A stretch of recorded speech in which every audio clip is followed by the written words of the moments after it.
Hello Andy. So we have come to the third episode of Rewiring Process. So ఇవాళ మనం చూసే topic ఏంటంటే is fear real? భయం. It is one of the primary emotions that can lead a person towards either progress or destruction. మనుషులందరం ఒకటే అని చెప్పడానికి ఈ ఒక్క ఎమోషన్ చాలండి. అందరిలోనూ ఉండేది భయమే. కొందరికి ఫియర్ ఆఫ్ ఫెయిల్యూర్ ఉంటే, కొందరికి ఫియర్ ఆఫ్ ఫ్యూచర్, మరి కొందరికి ఫియర్ ఆఫ్ డెత్, కొందరికి fear of losing position, fear of love, fear of losing attention. అసలు ఈ ఫియర్ అనే కాంపోనెంట్ మనలో ఎందుకు ఉందంటారు? Well, it is a protective instinct present in all of us. ఇది ఒక physical bodily response to a threat. మన ప్రాణానికి, మన లైఫ్కి అపాయం అని అనిపించంగానే మన శరీరంలో కలిగే ఒక ఇమీడియట్ రియాక్షన్, ఒక రెస్పాన్సే ఈ భయం. మనల్ని కాపాడుకునేటట్టు చేస్తుంది. వెల్, ఈ ఫిజికల్ ఫియర్ అనేది, ఈ ఫిజికల్ రెస్పాన్స్ అనేది to a threat, it comes and goes. కానీ ఇవాళ మనం డిస్కస్ చేసే టాపిక్ ఏంటంటే సైకలాజికల్ ఫియర్. ఈ సైకలాజికల్ ఫియర్ ఉందంటారు, అదేం చేస్తుందంటే due to this our thought process becomes clogged, leading us to make choices that may not be suitable for us. మన ఆలోచన విధానాన్ని కూడా కొద్ది నిమిషాలు తికమకపరిచి మనల్ని నెగటివ్ రెస్పాన్స్ వైపు నడిపిస్తుంది ఈ సైకలాజికల్ ఫియర్. ఓకే, మీరు గమనిస్తే మీ ఆఫీస్లో కానీ, మీ స్కూల్లో కానీ, మీ ఎక్కడైనా కానీ, మీ కాలేజ్లో కానీ, మీ ఇంట్లో కానీ, when you see somebody who is very dominant, చాలా యారగెంట్గా కనిపించిన వాళ్ళందరినీ కూడా మీరు గమనించండి. వాళ్ళలో అంత భయం ఉంటుంది. అవతల వాళ్ళు నన్ను ఎక్కడ తొక్కేస్తారో, అవతల వాళ్ళు నా ఆలోచనని ఎక్కడ అంగీకరించరో, లేదా నేను చెప్పేది ఎక్కడ వాళ్ళు కించపరుస్తారో, అవమానపరుస్తారో అనే ఒక భయంలో నుంచి కలిగే ఒక స్పందనే యారగెన్స్ ఆర్ డామినెన్స్. వెల్, ఈ సైకలాజికల్ ఫియర్ ఎప్పుడు వస్తుంది? ఎప్పుడైతే మన ఐడెంటిటీని మనం కోల్పోతామని అనిపిస్తుందో, మన ఐడెంటిటీకి, మన అస్తిత్వానికి థ్రెట్ వస్తుందని అనిపిస్తుందో, అప్పుడు ఫియర్ టేక్స్ ఓవర్ అండి. ఇంకా ఆ సమయంలో మనకి ఎవ్వరు ఇంపార్టెంట్ అనిపించరు, మనం తప్ప, మనం నమ్మిన ఐడెంటిటీ తప్ప. ఈ ఐడెంటిటీ అనేది మన ఆలోచనలతో అవ్వచ్చు, ఎక్స్పీరియన్సెస్తో అవ్వచ్చు, మన ధనంతో అవ్వచ్చు, మన కుటుంబంతో అవ్వచ్చు. నాది, నా ఆలోచన, నా అనుభవం, నా కుటుంబం, నా ధనం, నా పరువు. ఎప్పుడైతే ఒక దాంతో మనం గట్టిగా ముడిపడి ఉంటామో, అస్తిత్వం ఏర్పడుతుందో, మన ఐడెంటిటీ దాంతో ముడిపడుతుందో, దానికి ఎప్పుడైతే అపాయం జరుగుతుందని అనిపించినప్పుడు మనలో కలిగే ఒక స్పందన, అగైన్ ఇట్స్ సైకలాజికల్ ఫియర్. కానీ మీరు ఒకటి గమనిస్తే ఒక గమ్మత్తైన విషయం ఏంటో తెలుసా? ఈ సైకలాజికల్ ఫియర్ అనేది it is never in reality అండి. ఇప్పుడు వాస్తవంలో మీరు కూర్చున్నారు, మీరు నిల్చున్నారు, లేదా మీరు కార్ డ్రైవ్ చేస్తున్నారు, ఇప్పుడు ఈ సమయంలో భయం ఉందా? ఈ ఈ ఈ ప్రక్రియలో, ఈ ప్రాసెస్లో భయం ఉందా? ఈ యాక్టివిటీలో భయం ఉందా? లేదు.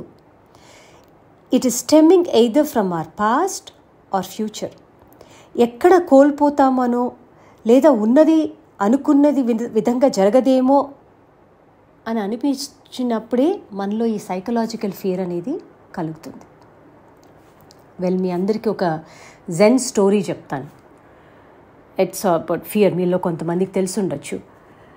ఇది ఎలా అంటే, ఒక అతను కొండపైన నడుస్తూ ఉంటాడనమాట. కొండ అంచుల పైన నడుస్తూ ఉంటాడు. సో అతనికి తెలుసు ఆ కింద చూస్తే పెద్ద లోయ. సో ఇంకా రాత్రి అవ్వస్తూ ఉంటుంది. సరే, ఒక చోటుకి వెళ్ళి ఆగాలని చెప్పేసి గబగబా నడుస్తూ వెళ్తూ ఉంటాడు. కానీ పాపం దురదృష్టవశాత్తు అతను కాలు జారి అతను కింద పడిపోతాడనమాట. ఆ పడిపోవడము చీకటి అయిపోయి ఉంటుంది. తనకి అది అమావాస్య, తనకి ఏం జరుగుతుందో కూడా తెలియదు. బట్ ఆఖరికి ఏంటంటే ఒక కొమ్మను పట్టుకొని ఎలాడుతూ ఉంటాడు.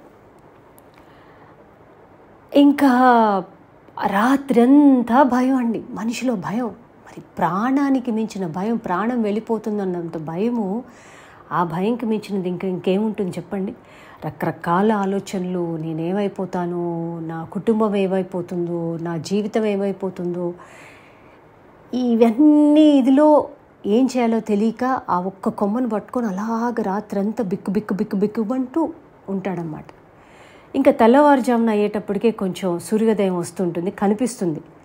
తీరా అతను కళ్ళు తెరిచి చూసేటప్పటికే he's just 6 inches from the rock ledge.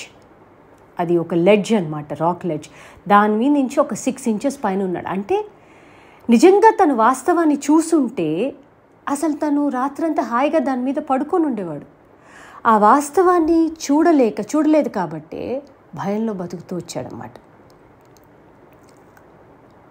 Same thing applies to our lifes అండి. ఎప్పుడైతే మీలో ఈ ఫియర్ వస్తుందో మొదట ఈ ప్రశ్న వేసుకోండి.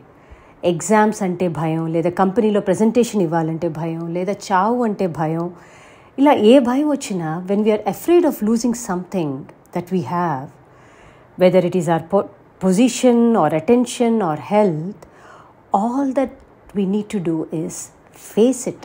ఫస్ట్ ఆ భయం, అసలు దేని గురించి భయం, నేను దేని గురించి భయపడుతున్నాను అనేది ఒకటి ఫస్ట్ ఆ ప్రశ్న వేసుకోండి. ఆ ప్రశ్న వేసుకున్నప్పుడు మీకు తెలుస్తుంది ఏంటంటే అది వాస్తవంలో లేదు, అది ఉన్నది వెళ్ళిపోతుందేమో, లేదా ఇంతకుముందు జరిగింది మళ్ళీ జరుగుతుందేమో అనే ఒక గతం గురించినైనా లేదా భవిష్యత్తు గురించైనా ఒక భయమే, కానీ వాస్తవంలో లేదండి.